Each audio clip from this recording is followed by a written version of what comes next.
Hello everyone. आज हम पढ़ेंगे कुछ और नए टॉपिक्स बेसिक इलेक्ट्रॉनिक्स की इस लेक्चर सीरीज में। लास्ट टॉपिक में हमने कुछ कंपैरिजंस पढ़े थे between N type, P type, intrinsic, extrinsic, conductor, insulator, semiconductor. Then हमने ये देखा था कि recombination of carriers, generation of carriers क्या होता है, टेम्परेचर का क्या इफेक्ट होता है ऑन ऑन इंट्रिंसिक सेमीकंडक्टर्स। आज हम पढ़ेंगे mobility, resistivity, conductivity and the effect of temperature on extrinsic semiconductor. Okay, तो स्टार्ट करते हैं। फर्स्ट टॉपिक है हमारा effect of temperature on extrinsic semiconductor. तो देखिए, एक्सट्रिंसिक सेमीकंडक्टर में जो number of free charge carriers हैं, और आप कह सकते हैं number of free electrons, number of holes, वो क्या होते हैं, आपके ऑलरेडी ज़्यादा होते हैं।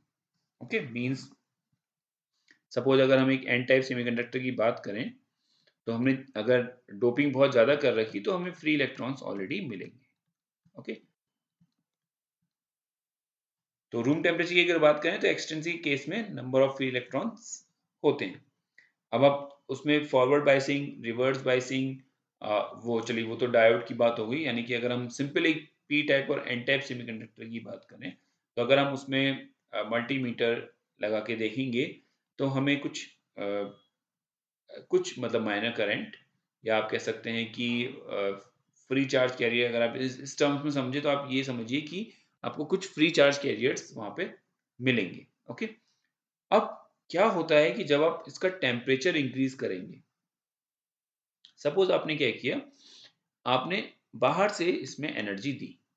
ओके, तो देखिए क्या है, जैसे मैंने आपको पहले भी समझाया था, ऑलरेडी फ्री चार्ज कैरियर्स हैं। अब आप एनर्जी देंगे तो जो बॉन्ड्स थे वो क्या होंगे, ब्रोक होंगे, मतलब वो टूटेंगे।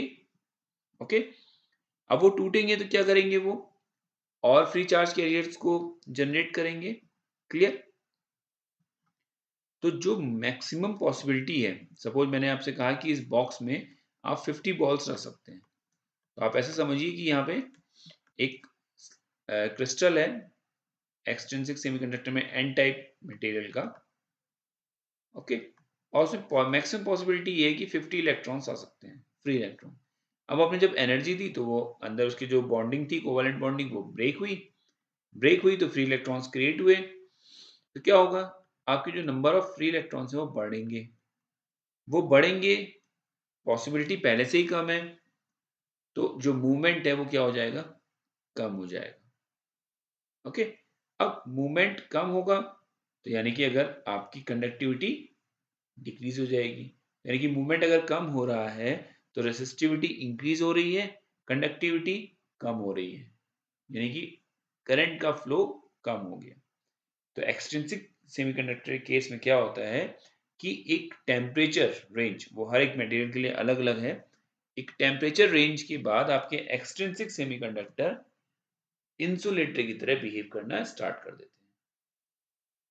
Okay, so the number of covalent bond, they are already free charge carriers at 300 Kelvin. The number of covalent bond that broke increased as the temperature increases. Sorry, this results in an increase in the concentration of minority carriers. तो जो आपके minority carriers हैं, वो आपके क्या होंगे, increase हो जाएंगे. The number of holes and electrons are equal at some temperature, and the extrinsic semiconductor begins acting as an intrinsic semiconductor. Okay, तो वो भी क्या करेंगे, आपके इंट्रिंसिक सेमीकंडक्टर बिहेव करने लगेंगे, जिनकी कंडक्टिविटी क्या होती है, बहुत ही कम होती है। ओके, तो जैसा मैं यहाँ पे लिखा हुआ है, the increase in the concentration of minority carriers. देखिए क्या होगा, अगर इलेक्ट्रॉन जनरेट हो रहा है तो डेफिनेटली क्या होगा, होल भी जनरेट होगा। ओके, तो ये चीज के कहने की।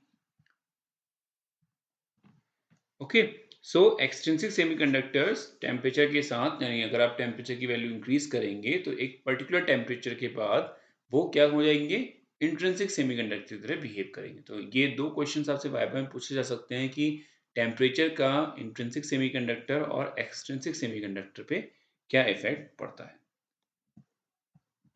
चलिए नेक्स्ट टॉपिक हम पढ़ते हैं, इलेक्ट्रॉन मोबिलिटी। तो यहाँ पे मोबिलिटी, रेसिस्टिविटी, कंडक्टिविटी, ये ऐसे टर्म्स हैं जो हमें कई जगहों पे यूज़ करने होते हैं, लाइक अगर हम एक सेमीकंडक्टर मटेरियल की बात कर रहे हैं या फिर अ, हम कंडक्टिंग मटेरियल की बात कर रहे हैं, तो वहाँ पे उसकी रेसिस्टिविटी क्या है, कंडक्टिविटी क्या है, ये सारे टर्म्स आपके यूज़ होते हैं। Okay, sorry. तो इलेक्ट्रॉन मोबिलिटी क्या है? The ability of an electron to move through a metal और semiconductor in the presence of applied electric field is called electron mobility. Okay, तो कोई भी मटेरियल आप यूज कर रहे हैं, कंडक्टिंग मटेरियल या सेमीकंडक्टर मटेरियल, अब आपने क्या किया, यहां पर एक पोटेंशियल अप्लाई किया। ओके, तो अब ये जो पोटेंशियल आप अप्लाई कर रहे हैं, इस पोटेंशियल से इस मटेरियल के अंदर जो भी चार्ज कैरियर्स थे वो किस तरीके से मूव कर रहे हैं। ओके, तो दो टर्म्स हैं आपके, electron mobility and hole mobility. तो इलेक्ट्रॉन्स की अगर हम बात कर रहे हैं, उनकी एबिलिटी ऑफ मूवमेंट की, तो वो इलेक्ट्रॉन मोबिलिटी कहलाएगी। और अगर हम होल्स के मूवमेंट की बात कर रहे हैं, that the ability of an hole to move through a metal और semiconductor, that is basically the hole mobility. Okay, तो कुछ टर्म्स हैं, मैथमेटिकली फॉर्मूला होता है कि जो आपकी वेलोसिटी मींस ड्रिफ्ट वेलोसिटी जो ऑफ जो इलेक्ट्रॉन है, that is basically equal to the product of mobility and electric field. तो Vn is the drift velocity of electron, n is basically for electron, mu n is mobility of electron, and E is the applied electric field. Okay, अब देखिए होता क्या है, अगर मैं एक simple semiconducting material की बात करूं, ओके, तो इसमें क्या होगा, इसमें इलेक्ट्रॉन्स होंगे। अगर ये एन टाइप है तो इलेक्ट्रॉन्स क्या होंगे, मेजॉरिटी होंगे। अगर होल्स हैं तो वो क्या होंगे, आपके माइनॉरिटी होंगे। ओके, अब अगर रूम टेम्परेचर की बात की जाए, तो इन चार्ज कैरियर्स का जो मूवमेंट होगा वो क्या होगा, रैंडम। तो ये इलेक्ट्रॉन सकता है यहाँ मूव करे, यहाँ मूव कर रहा हो, यहाँ मूव कर रहा हो, यहाँ मूव कर रहा हो। ओके, तो जो नेट फ्लो ऑफ आप कह सकते हैं चार्ज कैरियर्स है, वो या तो जीरो होगा या बहुत ही रैंडम होगा। ओके, तो इसीलिए हम जब पोटेंशियल अप्लाई करते हैं, जब भी हम किसी सेमीकंडक्टर मटेरियल में या डायोड में हम पोटेंशियल अप्लाई करेंगे, बैटरी अप्लाई करेंगे, तो ये जो भी चार्ज कैरियर्स हैं वो क्या होंगे, एक प्रॉपर डायरेक्शन में मूव करना स्टार्ट कर देंगे। ओके, तो लाइक देखिए, when there is no voltage or electric field applied across the semiconductor, the free electrons move randomly. When the voltage or electric field is applied across the semiconductor, after uh, each free electron starts to move more quickly in particular direction. Clear? तो जब भी हम, जैसे हम अब बात करें कि अगर हम नॉर्मल एक वायर की बात करें और उस वायर में हम मल्टीमीटर लगा के चेक करें कि इसमें क्या करंट फ्लो हो रहा है। ओके, और अगर हम उसी वायर के अक्रॉस एक बैटरी अपना, मतलब एक पोटेंशियल अप्लाई करें, दोनों टर्मिनल्स को उसके क्या करें, बैटरी से कनेक्ट कर दें, जैसे मैंने इस फिगर में कर रखा है। ओके, और देन हम यहाँ पर एक एमीटर अप्लाई करें और तब हम करंट का फ्लो देखें या चार्ज कैरियर्स का फ्लो देखें, तो हमें यहाँ पर करंट की वैल्यू मिलेगी। क्यों? क्योंकि यहाँ पर चार्ज कैरियर्स क्या हैं आपके, एक पर्टिकुलर डायरेक्शन में मूव कर रहे हैं। किसकी वजह से? इस अप्लाइड इलेक्ट्रिक फील्ड की वजह, यानी इस इलेक्ट्रिक पोटेंशियल की वजह से। और इलेक्ट्रिक फील्ड और पोटेंशियल में क्या रिलेशन होता है, E equal to V by D. तो ये इलेक्ट्रिक फील्ड है, ये आपने जो पोटेंशियल अप्लाई किया, और D जो है वो आपके ये डिस्टेंस यानी ये वैल्यू है। तो जो भी मटेरियल आप यूज कर रहे हैं उसकी क्या थिकनेस है, क्या विड्थ है उसकी। ओके, तो that width is basically D। तो ये पोटेंशियल डिवाइड बाय ये D is equal to electric field. Clear? तो सेमीकंडक्टर मटेरियल के केस में जब हम पोटेंशियल अप्लाई करते हैं तो आपके जो चार्ज कैरियर्स हैं वो एक पर्टिकुलर डायरेक्शन में मूव करते हैं और एक पर्टिकुलर वेलोसिटी के साथ मूव करते हैं। जो वेलोसिटी क्या कहलाती है आपकी, drift velocity. Okay, so like in metals or semiconductors, free electrons do not move very fast. Instead, they move within a finite average velocity that is called drift velocity. तो semiconductor material के अंदर जो भी आपके free charge carriers हैं वो एक particular velocity के साथ मूव करते हैं और जिसको बोला जाता है आपका ड्रिफ्ट वेलोसिटी। तो आपसे डेफिनेशन पूछी जा सकती है कि ड्रिफ्ट वेलोसिटी क्या होता है। ड्रिफ्ट वेलोसिटी का फॉर्मूला क्या है, that is V D equal to mu E. Drift velocity equal to mobility into electric field. Okay, drift velocity is directly proportional to electric field. So when the electric field increases, drift velocity also increases. तो बिल्कुल simple सी बात है कि अगर आप potential, okay, अगर आप sorry अगर आप पोटेंशियल इंक्रीज करेंगे, अगर इसकी वैल्यू आपने सपोज पहले 5 वोल्ट ली थी, अब आपने 10 वोल्ट कर दी, तो आपने ज़्यादा एनर्जी अप्लाई की, ज़्यादा पोटेंशियल अप्लाई किया, तो इसकी वजह से इलेक्ट्रिक फील्ड की वैल्यू बढ़ेगी। और इलेक्ट्रिक फील्ड क्या है, ड्रिफ्ट वेलोसिटी के डायरेक्टली प्रोपोर्शनल। तो यहाँ पर आप इसको ऐसे समझ सकते हैं कि V N is directly proportional to electric field. तो जैसे जैसे आप इलेक्ट्रिक फील्ड को इंक्रीज करेंगे, आपकी ड्रिफ्ट वेलोसिटी क्या होगी, इंक्रीज होगी। और अगर हमें इसे मैथमेटिकल टर्म में लिखना है तो हम इसे लिखते हैं V N equal to mu N E, जहां पे म्यू एन एक कांस्टेंट की तरह बिहेव करता है जिसको कहा जाता है mobility. Mobility of electrons is independent of applied electric field. That is, change in electric field does not change the mobility of electrons. तो मोबिलिटी जो है आपकी वो कांस्टेंट होती है हर एक मटेरियल के लिए, वो आपको अवेलेबल रहेगी। अब हम न्यूमेरिकल करेंगे तो हमें और अच्छी तरीके से समझ में आएगा। तो हर एक like mobility of electron in a particular material, mobility of hole in a particular material, वो आपको डिफाइंड होगी, मतलब पहले से गिवन होगी। आप पोटेंशियल अप्लाई करेंगे, इलेक्ट्रिक फील्ड मिलेगा और उस इलेक्ट्रिक फील्ड की हेल्प से आपके चार्ज कैरियर्स मूव करेंगे और आपको क्या देंगे, करंट देंगे। ओके, चलिए अब देखते हैं होल मोबिलिटी। तो सिंपल है, the ability of an hole to move through a metal or semiconductor in the presence of applied electric field is called hole mobility. Mathematically it can be written as Vp equal to mu p into E, जहां पर Vp क्या है आपका, drift velocity of holes, mu p is mobility of holes and E is the applied electric field. Okay, so I hope आपको electron mobility and hole mobility दोनों के concept समझ में आ गए होंगे। जब आप पोटेंशियल अप्लाई करते हैं उसको, उसकी वजह से आपको इलेक्ट्रिक फील्ड मिलता है।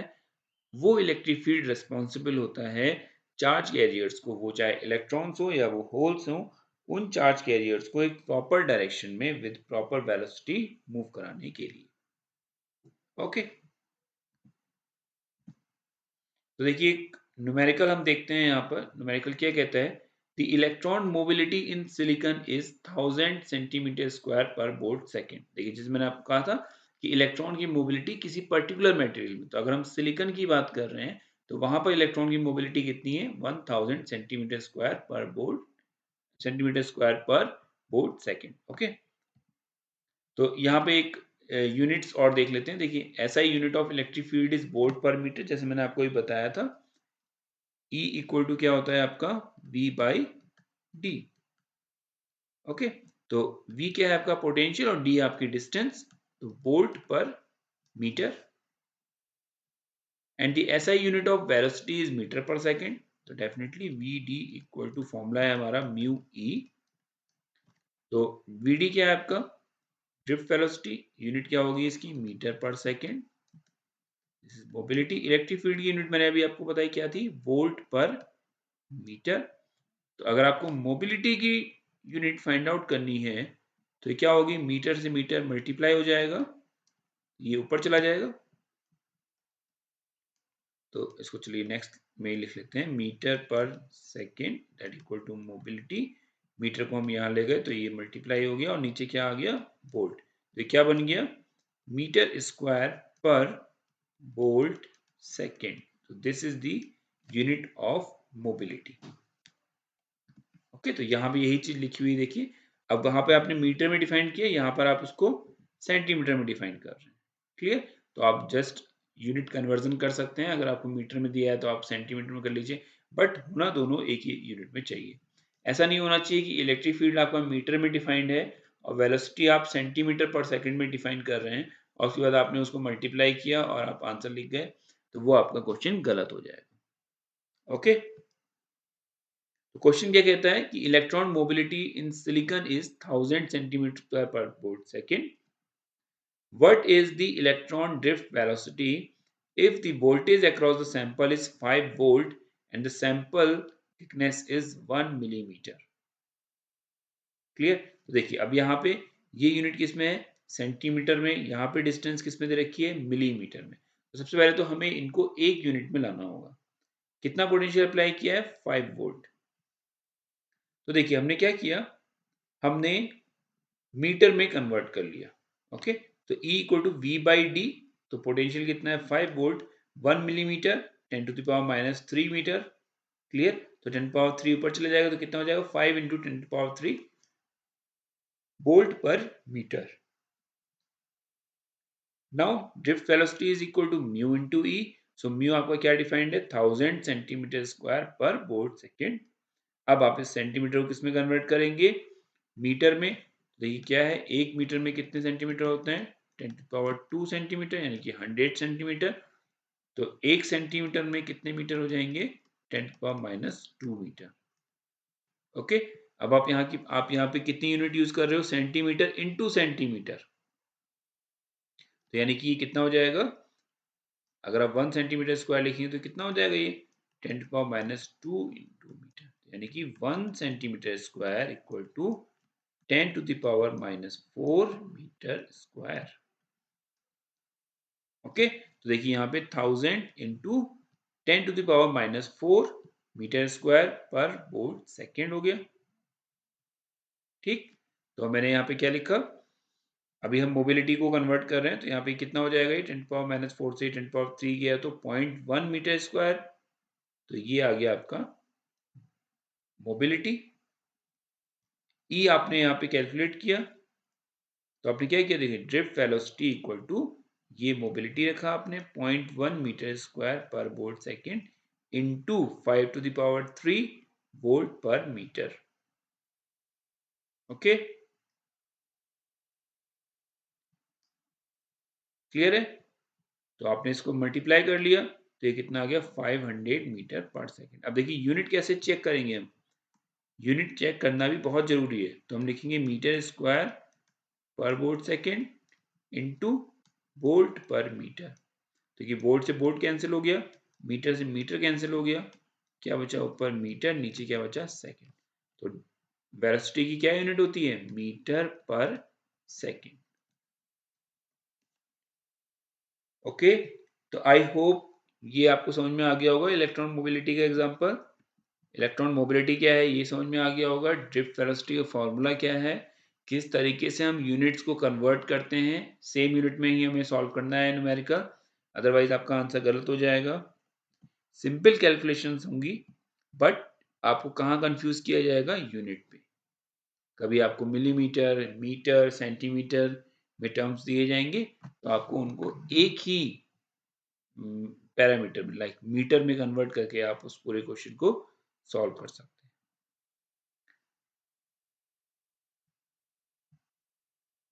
तो आई होप आपको ये पॉइंट समझ में आ गया होगा। चलिए आगे बढ़ते हैं। अब नेक्स्ट टॉपिक है हमारा रेसिस्टिविटी। ओके, तो अभी हमने पढ़ा था क्या, मोबिलिटी। रेसिस्टिविटी बहुत बार हम डिस्कस कर चुके हैं।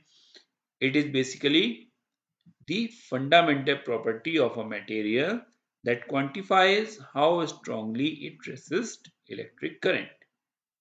तो किसी भी मटेरियल की ये प्रॉपर्टी होती है, क्या प्रॉपर्टी है वो, कि वो कितने अच्छे तरीके से इलेक्ट्रिक करंट को रेसिस्ट कर सकती है या कर रही है। Okay, how strongly it resist electric current. A low resistivity indicates a material that readily allows electric current. तो अगर मैं एक कॉपर वायर की बात करूं तो उस कॉपर वायर की इलेक्ट्रिकल रेसिस्टिविटी क्या होती है? बहुत ही पुअर। क्यों? क्योंकि वो बहुत अच्छी कंडक्टिविटी शो करता है। अगर मैं एक रबड़ की बात करूं या प्लास्टिक की बात करूं तो उसकी रेसिस्टिविटी क्या होती है? बहुत ज़्यादा, बहुत अच्छी। क्यों? क्योंकि वो इलेक्ट्रिक करंट को अपने थ्रू फ्लो ही नहीं होने देता है। तो उसकी रेसिस्टिविटी बहुत ज़्यादा हो गई और उसकी कंडक्टिविटी बहुत कम हो गई। तो स्टैंडर्ड यूनिट क्या है इलेक्ट्रिकल रेसिस्टिविटी की? ओम मीटर। और ये इसका रिप्रेजेंटेशन है। क्लियर? तो ये यूनिट्स आपको याद होनी चाहिए। मोबिलिटी की क्या यूनिट है, ड्रिफ्ट वेलोसिटी की क्या यूनिट है, रेसिस्टिविटी की क्या यूनिट है। तो ये सारी यूनिट्स आपको न्यूमेरिकल सॉल्व करने में हेल्प करते हैं। तो रेसिस्टिविटी सिंपली मटेरियल की प्रॉपर्टी है, तो ये मटेरियल के डायमेंशन पे ही डिपेंडेंट होती है। तो rho equal to R A by L, या आप इसको ऐसे सिंपली आपने पढ़ा भी होगा अपनी जूनियर क्लासेस में। So resistant equal to R equal to rho L by A, जहाँ पे ये रो क्या है आपका? रेसिस्टिविटी को रिप्रेजेंट करता है। तो length of the material, area, cross section area of the material multiply by the resistivity of the material is known as resistance. Okay, so where R is electrical resistance, L is length of the specimen and A is the cross section area. R equal to rho L by A, definitely आपने ये formula पहले पढ़ा होगा। तो यहाँ पर हमने revise कर लिया, आपको रिवाइज हो गया होगा कि रेसिस्टिविटी टर्म क्या है बेसिकली। क्लियर? अब electrical conductivity, so it is basically the opposite, or you can say reciprocal of electrical resistivity. So electrical conductivity is the reciprocal of electrical resistivity. It represents a material's ability to conduct electric current. तो कितने अच्छे तरीके से वो electric current को flow करने दे रहा है, या उस मटेरियल के थ्रू इलेक्ट्रिक करंट फ्लो हो रहा है, ये उसकी इलेक्ट्रिकल कंडक्टिविटी को रिप्रेजेंट करता है। It is commonly signified by Greek letter sigma. तो सिग्मा से हम इसे रिप्रेजेंट करते हैं, जैसे रेसिस्टिविटी को हम रो से करते हैं, यहाँ पे हम कंडक्टिविटी को सिग्मा से रिप्रेजेंट करते हैं। And the unit is siemens per metre, S by M. Okay, तो ये आपकी कंडक्टिविटी की यूनिट है। चलिए अब कुछ न्यूमेरिकल्स देख लेते हैं कंडक्टिविटी और रेसिस्टिविटी पे। तो एक न्यूमेरिकल प्रॉब्लम है कि हमें कैलकुलेट करना है intrinsic resistivity and conductivity of germanium at room temperature, means 300 kelvin. Okay, तो देखिए यहाँ पे दो चीजें हैं। पहली चीज तो है ये है कि room temperature means 300 kelvin, first thing. And then intrinsic resistivity का मतलब ये है कि इंट्रिंसिक कंसंट्रेशन की बात हो रही है। अगर हमें जरूरत पड़ेगी तो हम क्या यूज करेंगे? इंट्रिंसिक कंसंट्रेशन, और उसको किससे रिप्रेजेंट किया जाता है? एन आई से। ओके, तो ये डोनर कंसंट्रेशन हो गया, ये आपका एक्सेप्टर कंसंट्रेशन हो गया, और ये आपका इंट्रिंसिक कंसंट्रेशन हो गया। चलिए, क्या क्या गिवन है आपको? आपको गिवन है एन आई इंट्रिंसिक कंसंट्रेशन, जो मैंने कहा अभी 2.5 इंटू 10 पावर 13 पर सेंटीमीटर क्यूब। ओके, सो एक ये ऐसा एक क्यूब है,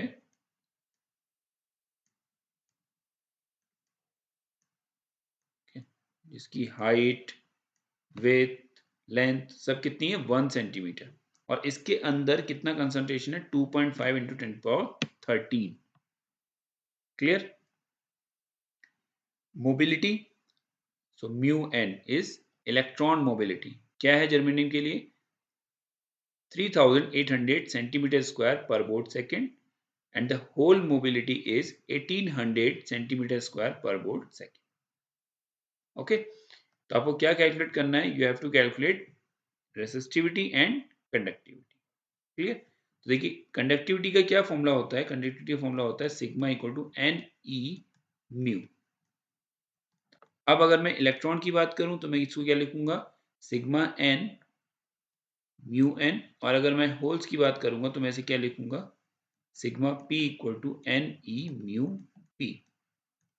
अब यहां पर आपसे कहा गया है कि आपको इंट्रिंसिक रेसिस्टिविटी निकालनी है। तो इंट्रिंसिक रेसिस्टिविटी के केस में दोनों में ही कंसंट्रेशन जो होगा वो क्या होगा, Ni। तो अगर आप टोटल कंडक्टिविटी की बात करेंगे तो आप क्या लिखेंगे, sigma equal to Ni E into mu N plus mu P.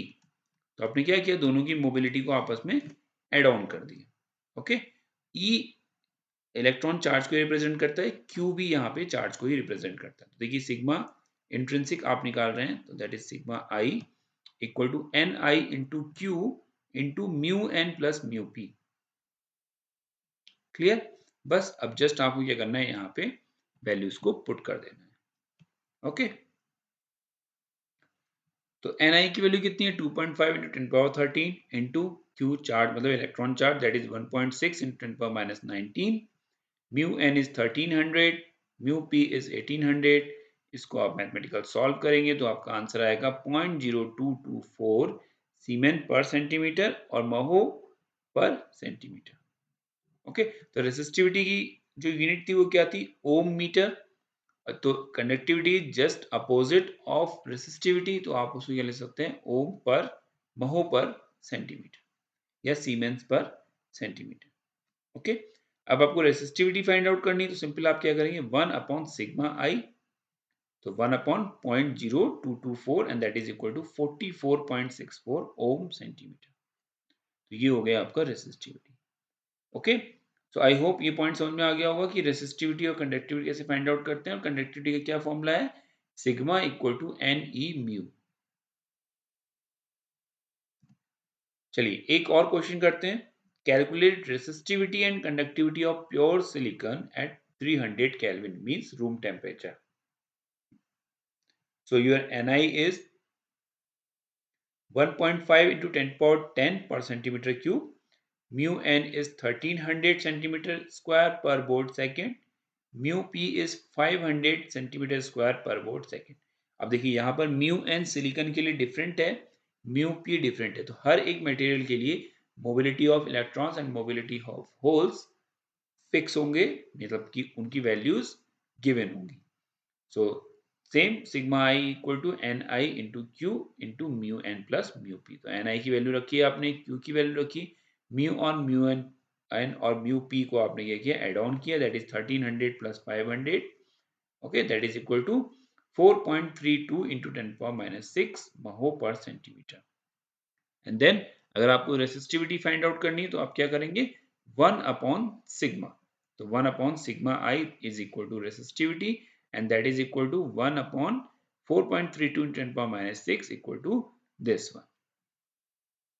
तो ये बहुत ही शॉर्ट न्यूमेरिकल्स हैं, जस्ट आपको यूनिट्स का कन्वर्जन आना चाहिए, वैल्यू अच्छी तरीके से पुट करनी आनी चाहिए। आपसे क्वेश्चन ऐसे पूछा जा सकता है कि डिफाइन कंडक्टिविटी या define resistivity and calculate the resistivity of a material whose intrinsic concentration is this, mobility is this। तो 5 मार्क्स में आपसे बहुत ही अच्छी तरीके से, सिंपल तरीके से इस क्वेश्चन को पूछा जा सकता है। तो आई होप ये भी आपको समझ में आ गया होगा। आप कुछ और न्यूमेरिकल्स की प्रैक्टिस कीजिएगा। ओके, तो आज के लेक्चर में हमने कुछ न्यूमेरिकल्स करे, हमने कुछ टर्म्स के बारे में पढ़ा, लाइक कंडक्टिविटी क्या होता है, रेसिस्टिविटी क्या होता है, इलेक्ट्रॉन की मोबिलिटी, होल की मोबिलिटी क्या होती है, किस तरीके से डिफाइन किया जाता है, क्या उनके फॉर्मूले हैं, और उनके बेसिस पे, उन फॉर्मूले के बेसिस पे हमने न्यूमेरिकल सॉल्व किए। तो मैं फिर से आपसे यही कहूँगा कि यूनिट कन्वर्जन का बहुत ध्यान रखिएगा। जब भी आप मल्टीप्लिकेशन कर रहे हो या कन्वर्जन कर रहे हो तो देखिएगा कि मीटर में ही है या सेंटीमीटर में कन्वर्ट करना है, किस तरीके से सॉल्व करना है, इस चीज़ का ध्यान रखिएगा। ओके, तो आई होप ये सारे पॉइंट्स जो भी हमने डिस्कस किए आज इस लेक्चर में, ये आपको समझ में आ गए होंगे। आपका कोई भी डाउट है इस लेक्चर का, प्रीवियस लेक्चर्स का, तो आप मुझे कमेंट बॉक्स में लिखिए। नेक्स्ट लेक्चर में हम डिफ्यूजन करंट और ड्रिफ्ट करंट, इन दोनों ही करंट्स के बारे में पढ़ेंगे, कैसे ये आप कह सकते हैं कि मिलते हैं, मींस ड्रिफ्ट करंट क्या होता है, इलेक्ट्रॉन के केस में क्या होता है, होल्स के केस में क्या होता है, डिफ्यूजन करंट इलेक्ट्रॉन और होल्स के केस में क्या होता है, और टोटल करंट क्या होता है। मींस अगर हम बात करें कि electron current plus hole current, तो टोटल करंट की वैल्यू क्या होती है, वो हम पढ़ेंगे, और उनके बेसिस पे हम कुछ न्यूमेरिकल्स भी सॉल्व करेंगे जिसमें हम ड्रिफ्ट करंट और डिफ्यूजन करंट दोनों को फाइंड आउट करेंगे। ओके, सो आज के लेक्चर के लिए इतना ही। Thank you.